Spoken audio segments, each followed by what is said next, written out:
He went on for a good 5 or 6 minutes about that, talking about how women are circumcision for women, not respecting the rights of women, not respecting the rights of gay people. And what's your reaction? And then we'll talk.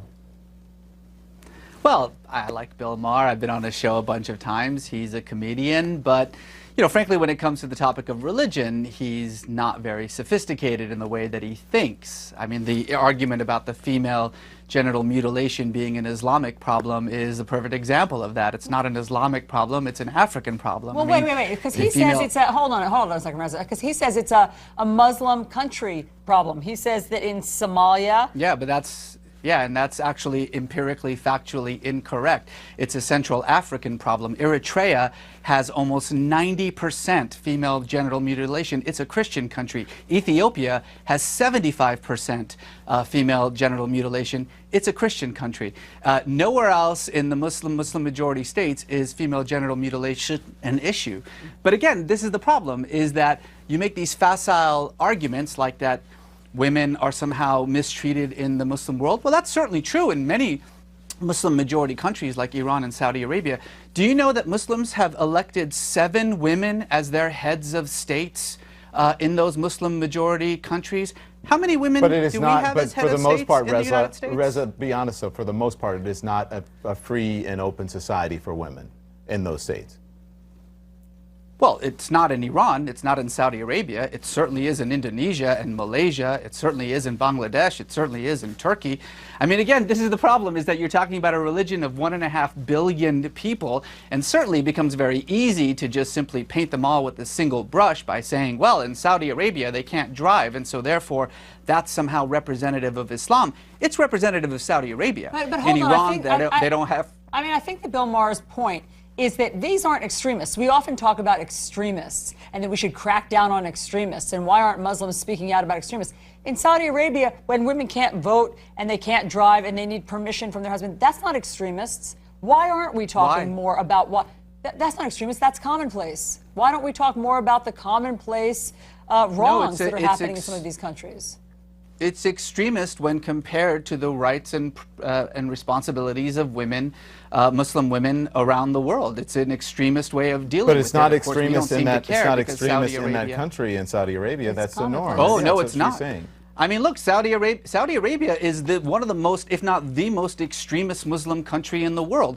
In the month that we've been talking about ISIS and their terrible actions in Iraq and Syria, Saudi Arabia, our closest ally, has beheaded 19 people. Nobody seems to care about that because Saudi Arabia sort of preserves our national interests. Okay. You know, this is the problem, is that these kinds of conversations that we're having aren't really being had in any kind of legitimate way. We're not talking about women in the Muslim world. We're using 2 or 3 examples to justify a generalization. That's actually the definition of bigotry. All right, fair enough. Does Islam promote violence? Islam doesn't promote violence or peace. Islam is just a religion, and like every religion in the world, it depends on what you bring to it. If you're a violent person, your Islam, your Judaism, your Christianity, your Hinduism is going to be violent. There are marauding Buddhist monks in Myanmar slaughtering women and children. Does Buddhism promote violence? Of course not. People are violent or peaceful, and that depends on their politics, their social world, the way that they see their communities, the way they see themselves. So, Reza, you don't think that there's anything more, there's the justice system in Muslim countries, you don't think is somehow more primitive or subjugates women more than in other countries?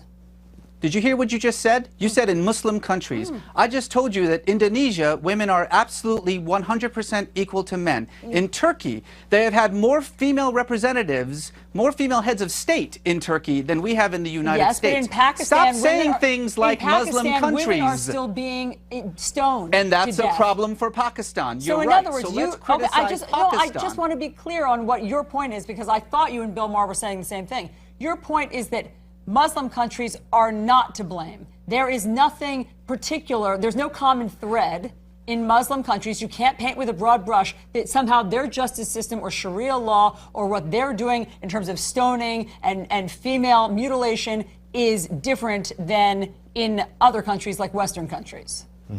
stoning and mutilation and those barbaric practices should be condemned and criticized by everyone. The actions of individuals and societies and countries like Iran, like Pakistan, like Saudi Arabia must be condemned because they don't belong in the 21st century. But to say Muslim countries as though Pakistan and Turkey are the same, as though Indonesia and Saudi Arabia are the same, as though somehow what is happening in the most extreme forms of these repressive countries, these autocratic countries, is representative of what's happening in every other Muslim country, is frankly, and I use this word seriously, stupid. Again, these kinds of oversimplifications, I think, only cause more danger. There is a very real problem. ISIS is a problem. Al-Qaeda is a problem. These militant Islamic groups like Hamas, like Hezbollah, like the Taliban have to be dealt with. But it doesn't actually help us to deal with them when instead of talking about rational conflicts, rational criticisms of a particular religion, we instead so easily slip into bigotry by simply painting everyone with a single brush, as we have been doing in this conversation, mind you.